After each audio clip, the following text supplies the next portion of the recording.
A irmã Luísa, a gente combinou assim, para que ela contasse um pouco da história.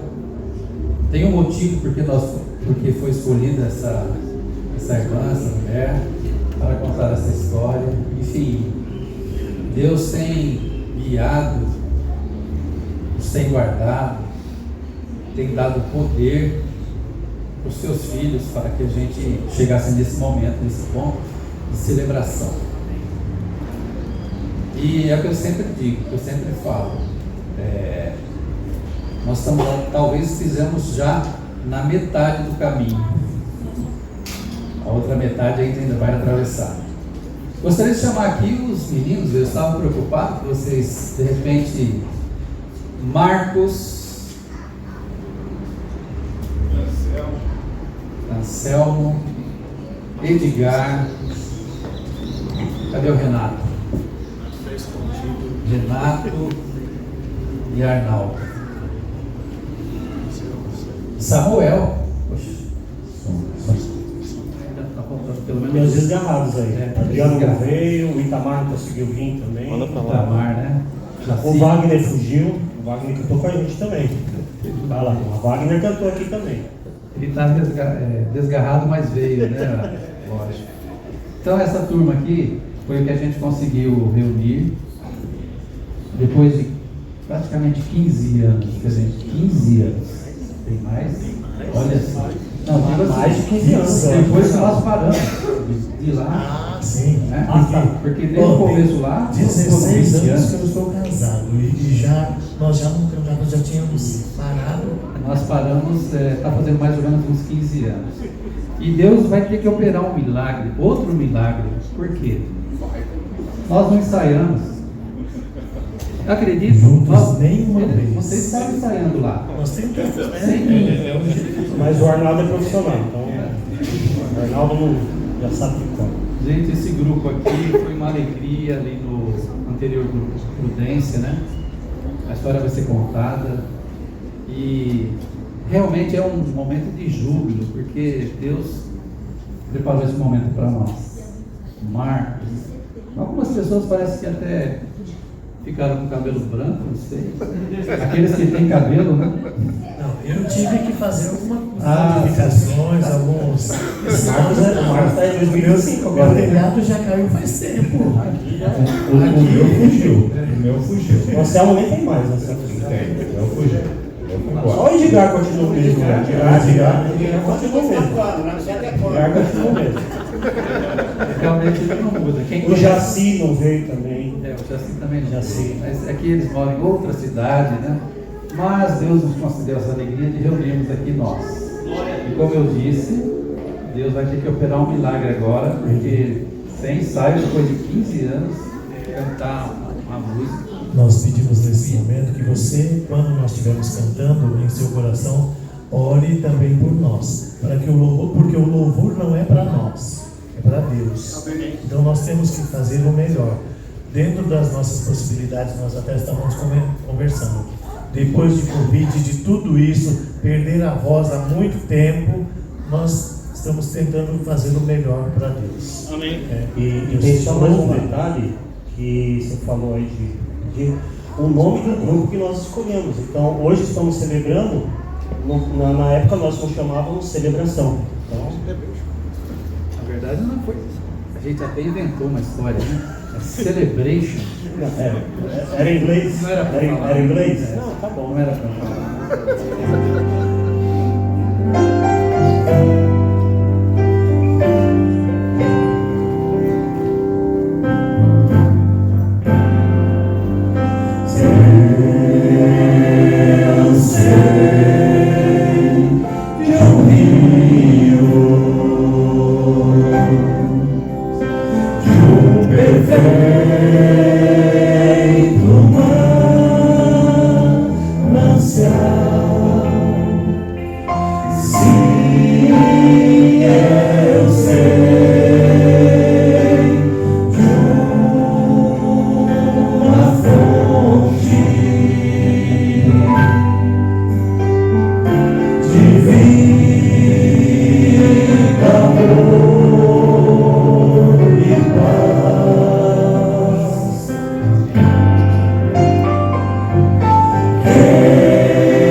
Amém? Juntando os pedaços, né?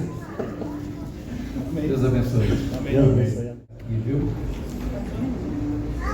A irmã Luísa, ela está aqui, ela representa grande coisa também, muitas coisas na vida do anterior grupo que nós tínhamos ali.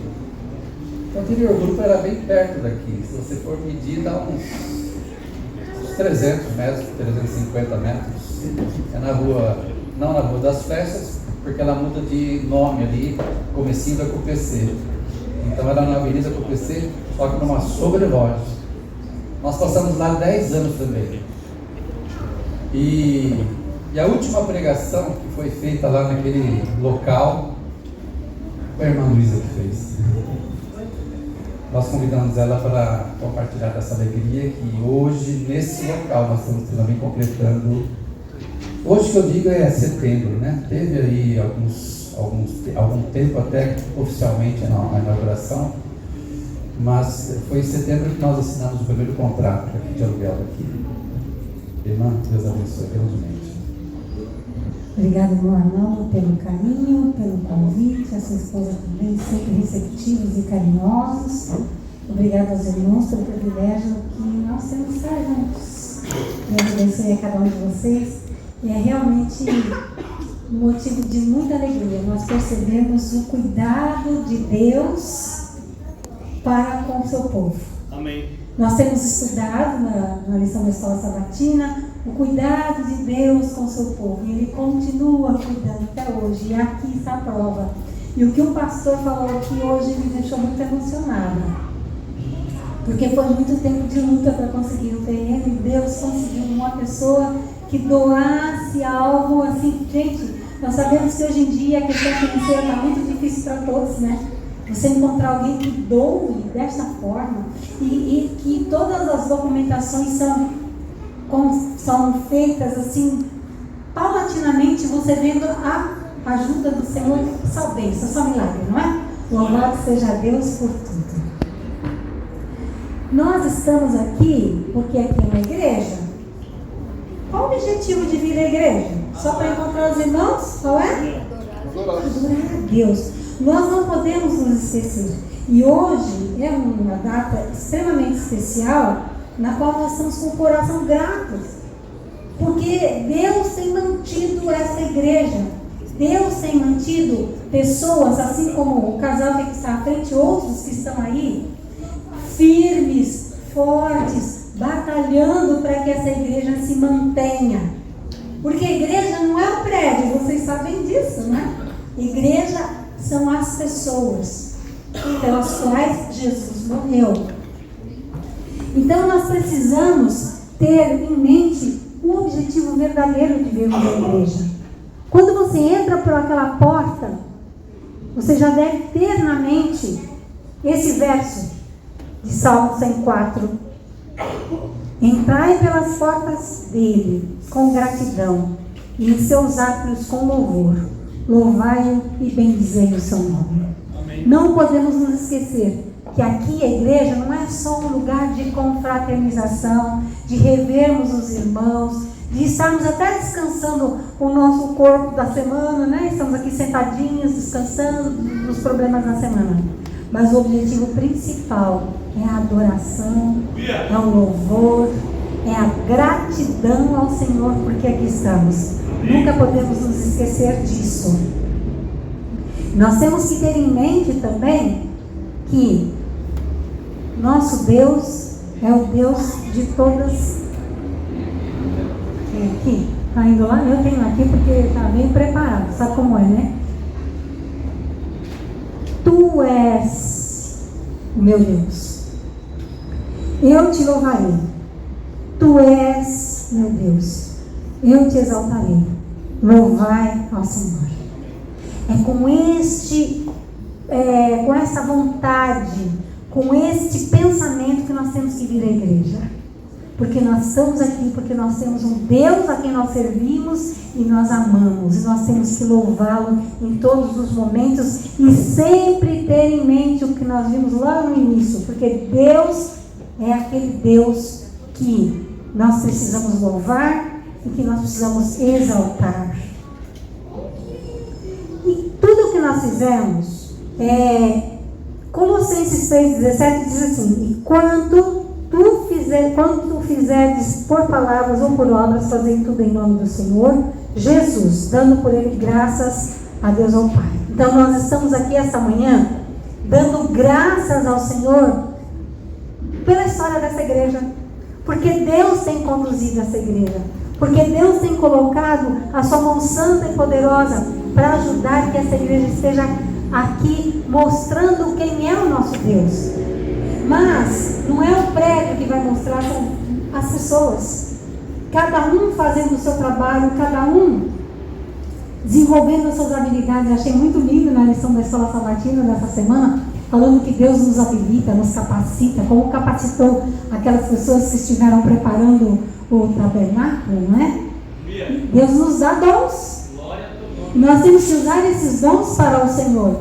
Nós temos que usar esses dons para o crescimento da obra do Senhor. Quando o Senhor Jesus esteve aqui, Ele ensinou aos seus discípulos o que eles deveriam fazer. E Ele nos deu exemplo fazendo. Isso serve para nós hoje em dia. Nós temos que continuar essa obra até que o Senhor Jesus volte, porque é por isso que aqui nós estamos, porque nós cremos que Jesus voltará. E nós queremos estar com Ele, não é verdade? Então nós precisamos ter em mente do nosso trabalho.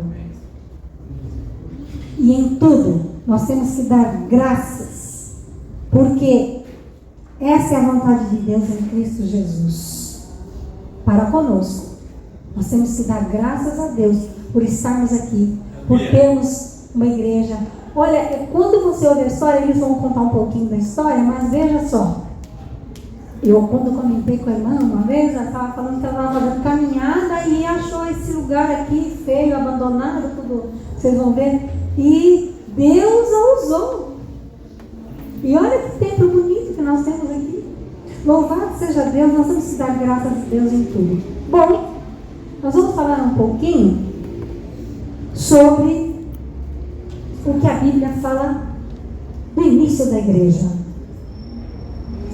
Quem é a pedra angular? Vocês sabem que a pedra angular seria, vamos dizer assim, a parte principal de uma construção, né? Um alicerce.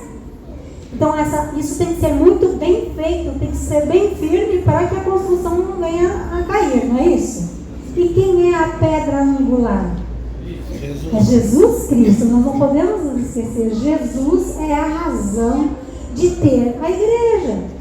Jesus é a razão de estarmos aqui nos preparando para quando Ele voltar. Então, vamos ler então Efésios 2, 19 e 20, o que nos diz. Se você quiser pode abrir a sua Bíblia para acompanhar, embora eu tenha colocado o texto aqui.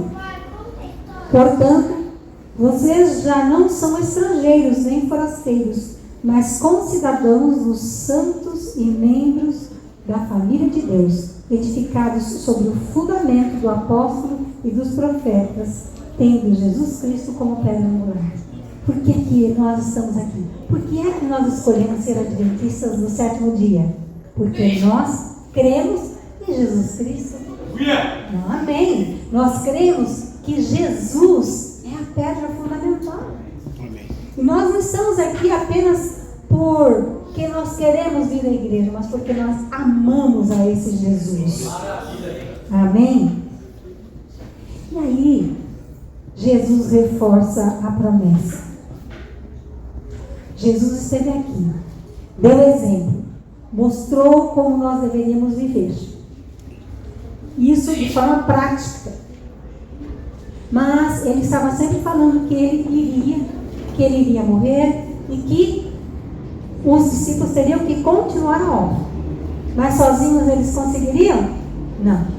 Jesus iria mandar o Consolador, que está aqui presente, trabalhando, usando esses irmãos que têm trabalhado para a obra de Deus. Louvado seja Deus por isso. Então, nós vemos ali o seguinte: mas aquele Consolador, que é o Espírito Santo, que o Pai enviará em meu nome, vos ensinará todas as coisas e vos fará lembrar de tudo quanto vos tenho dito. Jesus ia ascender aos céus, mas ele deixou o seu povo preparado com informações. Queridos, eu sempre dou graças a Deus por esse livro. Esse livro tem as informações, ele é o nosso guia. Mas nós precisamos o quê? Lê-lo, estudá-lo, não apenas lê-lo, nós precisamos estudá-lo, para que nós tenhamos aqui o que lembrar. Como é que o Espírito Santo vai fazer você lembrar uma coisa que você não colocou na sua mente? É como eu falava para os alunos na época que eu dava aula, chegava no dia da prova, acho que o meu genro que saía, graças a Deus não fui virado para meu genro, meu marido, minha filha, minha netinha. E os alunos chegam na primeira aula e a gente faz a meditação na escola adventista. E aí a gente faz, alguém tem pedido? Aí eles levantam a mãozinha, né? Levantam a mãozinha. Aí é dia de prova. E eles olham assim, quero pedir pela prova. Outra, pela prova. Ah, é? Mas você estudou? Se você não estudou, não adianta você pedir para o Senhor te ajudar a ir bem na prova, não. Porque como é que ele vai fazer você lembrar uma coisa que você não pôs na cabeça? Não é verdade? Então nós temos que fazer a nossa parte. Enquanto cristãos, então Jesus disse, o Espírito Santo vai ajudar vocês a lembrarem o que precisa. Mas vocês precisam estudar. E aí o texto bíblico de Atos 2, muito conhecido, né, pela descida do Espírito Santo, nos mostra o início da igreja. Quando Jesus ascendeu aos céus, todos os discípulos e os amigos, eles ficaram tristes, não é? Porque Jesus tinha ido embora, eles esperavam que Jesus estivesse ali naquele lugar para reinar para sempre e para ser um líder. Mas o objetivo de Jesus era muito além disso, salvação para todos, não é? Então, aqui nós vemos em Pentecostes escrevendo Pentecostes.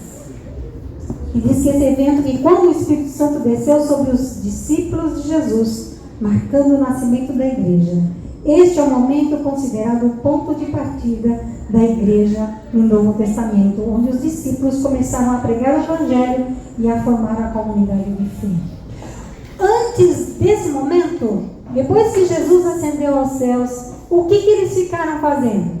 Eles ficaram reunidos em casas, em lugares, e ali eles ficaram orando, clamando pelo Espírito Santo. E é isso que eu e você temos que fazer na nossa vida.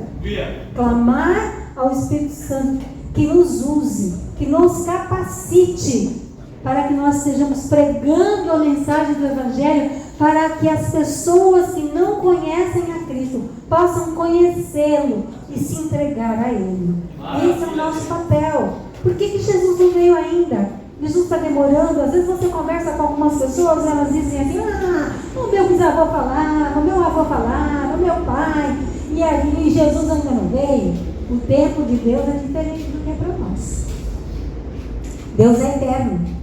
Nós somos finitos. Daqui a pouquinho, eu já estou setentando, e aí, daqui a pouco, né? Sabe lá, não sei, outro dia eu comentei com o meu esposo. Quem será de nós dois que vai morrer primeiro? Ele falou, eu não quero nem saber. Não estou preocupado com isso.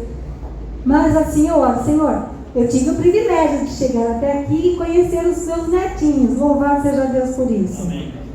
Mas será que eu vou vê-los crescer?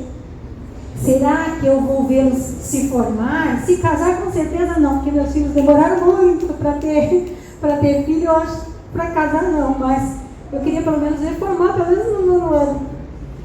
Nós somos finitos, mas nosso Deus é eterno. O tempo para Deus é diferente.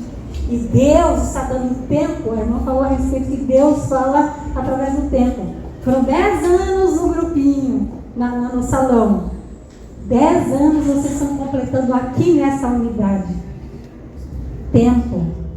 Tempo que Deus está dando para você, membro da igreja, se preparar e levar a mensagem. tempo que Deus está dando para que as pessoas que não conhecem a Jesus possam conhecê-lo. Antes que Ele venha, nós queremos que Jesus venha o mais rápido possível. O mundo está muito cheio de angústia, de aflição, de sofrimento, não é verdade? Quando a gente fica assistindo as notícias ou lendo alguma coisa, isso dá dor no nosso coração. Vocês imaginem no coração do nosso Deus, que é amor? Ele é muito mais amor do que nós. O irmão Arnaldo comentou lá na hora da lição, o amor de mãe, né? O amor de mãe é comparado ao amor de Deus, mas o amor de Deus é infinitamente maior. Então nós precisamos ter em mente que o nosso papel, ao virmos adorar a Deus, nos alimentar da palavra, para que nós sejamos fortes para levarmos esse conhecimento àqueles que não têm. E aí, o povo lá, quando recebeu o Espírito Santo, eles se espalharam.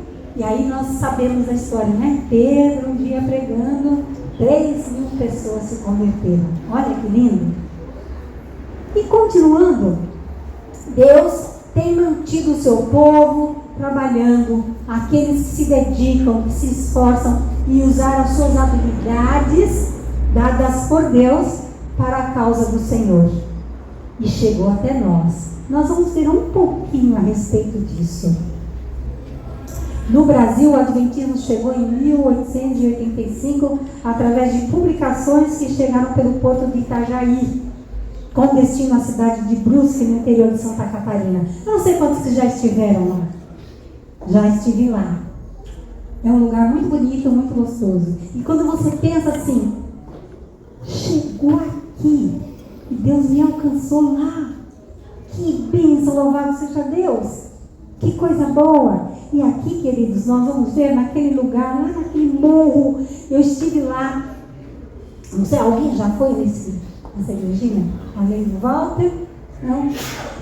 Para nós chegarmos lá, nós subimos de ônibus orando, porque é uma montanha muito alta e o ônibus vai assim, barranco aqui, precipício aqui. E a gente com medo, e cantando, e orando. E chegamos lá em cima, um lugar lindo. E essa igreja é pequenininha, não cabe muita gente, mas queridos, eu confesso que eu chorei quando eu entrei nessa igreja, porque eu falei, Senhor, chegou um navio ali naquele porto, onde as pessoas que estavam lá não sabiam que alguém estava trazendo alguns folhetos com os objetivos especiais. Esses folhetos foram parar num barzinho, numa mercearia, e ninguém deu valor, mas o Senhor usou a si mesmo. Esses folhetos vieram fora do Brasil. E aí, o comerciante embalava o sabão. Sabe pedra de sabão? Ele embalava a pedra de sabão para o cliente levar embora. E um dos clientes, então alguns clientes leram o Espírito Santo trabalhando de uma forma maravilhosa. Eu fiquei emocionada quando entrei nessa igrejinha. Fiquei muito emocionada. Então nós vemos que Deus tem direcionado o seu povo para que continue trabalhando na sua causa. Aqui nós temos o rio Piracicaba. Alguém já foi lá em Piracicaba e conhece o rio? Né? Muito gostoso, muito lindo lá. Morou lá? Uau, que legal. Eu gostei muito de ir lá. Inclusive, lá tem o Museu das Águas, né? E depois que eu fui, conheci, quando eu era coordenadora, de vez em quando eu levava a excursão da escola para o Museu das Águas. E ver o rio, que é muito bonito. Então, nós vamos ver aqui o seguinte. Este lugar é onde foi realizado o primeiro batismo.